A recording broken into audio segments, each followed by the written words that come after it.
ফেব্রুয়ারিতে ত্রয়োদশ জাতীয় সংসদ নির্বাচন। সারা দেশ প্রস্তুত হচ্ছে একটি অবাধ, সুষ্ঠু ও গ্রহণযোগ্য নির্বাচনের জন্য। কি ভাবছে সাধারণ মানুষ থেকে শুরু করে আগামীর জনপ্রতিনিধিরা, সে কথা জানাতে ডিবিসি নিউজের ইলেকশন এক্সপ্রেস ছুটে যাচ্ছে সব সংসদীয় আসনে। এখন রয়েছে সংসদীয় আসন ৪২, বগুড়া ৭-এ। স্বাগত জানাচ্ছি সিএসআরএম ডিবিসি ইলেকশন এক্সপ্রেসে। আমি এই যে আসনটিতে আছে বগুড়া ৭ আসন, সেখানে বিএনপি চেয়ারপারসন বেগম খালেদা জিয়া তিনি এই আসনটি থেকে লড়াই করার কথা রয়েছে ভোট যুদ্ধে।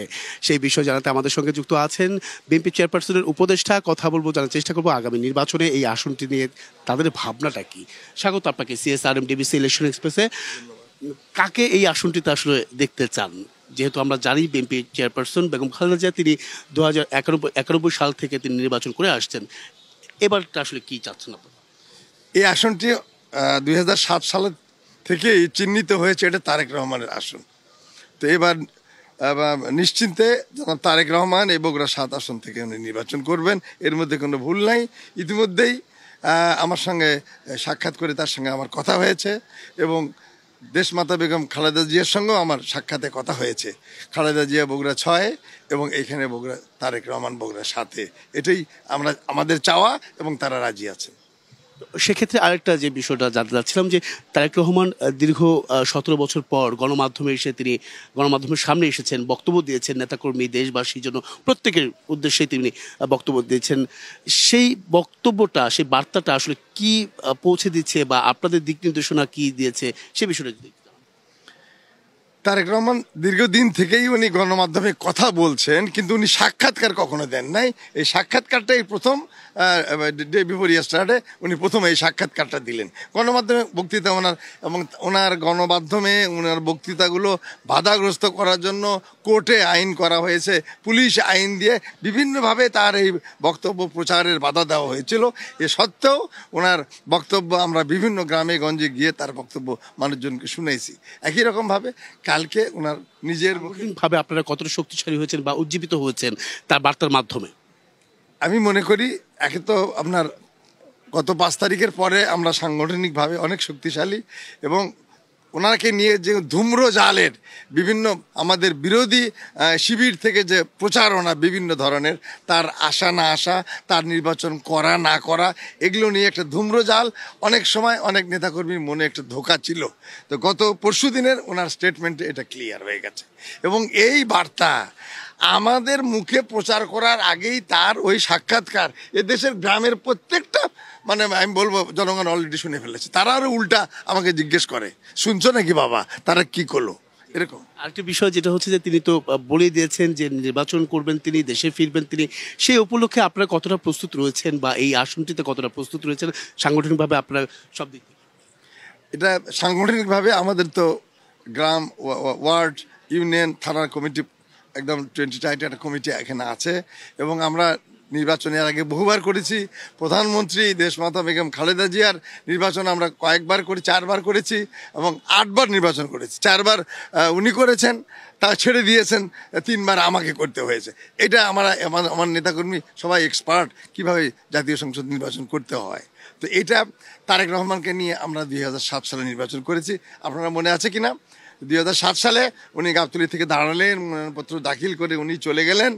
তারপরে কি হলো, হাসিনা সহ তাদের জোট তারা প্রত্যাহার করলো, কিন্তু ইলেকশনটা হয়ে গেল। তারেক রহমান সহ আমরা 60-65 জন আমরা নির্বাচিত হলো, আমাদের দলের এমপি নামে গেজেট হয়ে গেল। আমি ওনাকে এমপি বলে সম্বোধনও করেছি, কথাও বলেছি। তার আগমনে কি ধরনের প্রস্তুতি রেখেছেন আপনারা? তার আগমনে প্রস্তুতি তো সারা দেশের যারা ওয়ার্ড পর্যায়ের নেতাকর্মী, মানুষ এই আসনগুলো জানতে চায়, 6 এবং 7 আসন বগুড়া। জি না, এখানে তো ধরেন তখনই লক্ষাধিক ভোটে খালেদা জিয়া উনি জয়ী হতেন।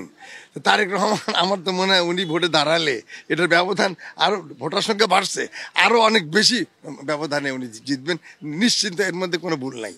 প্রস্তুতি কি নিয়েছেন কিনা আপনারা?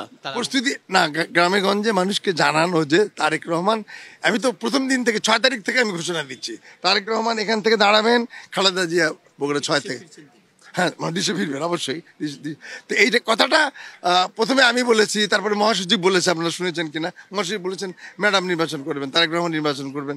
আমি এই কথাটা বারবার বলে আসছি, কিন্তু মানুষের মধ্যে ধোঁকা ছিল যে ওনার নিজের মুখ থেকে, যেটা গত পরশুদিন উনি ক্লিয়ার করেছেন। মানে বার্তা পৌঁছে দিচ্ছেন, নির্বাচনের ইশতেহার থাকতে পারে কিংবা প্রতিশ্রুতি কিংবা 31 দফা যেটা, সেই বিষয়গুলো কি আসলে সাধারণ মানুষ গ্রহণ করছে কিনা সহজভাবে? না, 31 দফার শব্দ তারা বোঝে না, কিন্তু দু একটা জিনিস যেরকম এই যে ফ্যামিলি কার্ড শুনেছেন তো আপনারা, এটা বললে মানুষ আগ্রহ জিজ্ঞেস করে বাবা এটা কি, বলে এটা কোনো গরিব, সব গরিব মানুষ কার্ড পাবে, তাদের খাবার পাবে, তাদের চিকিৎসা পাবে, তাদের কোনো চিন্তা করতে হবে না, রাষ্ট্র তাদের দেখভাল করবে, এটাই হলো সেই কার্ড।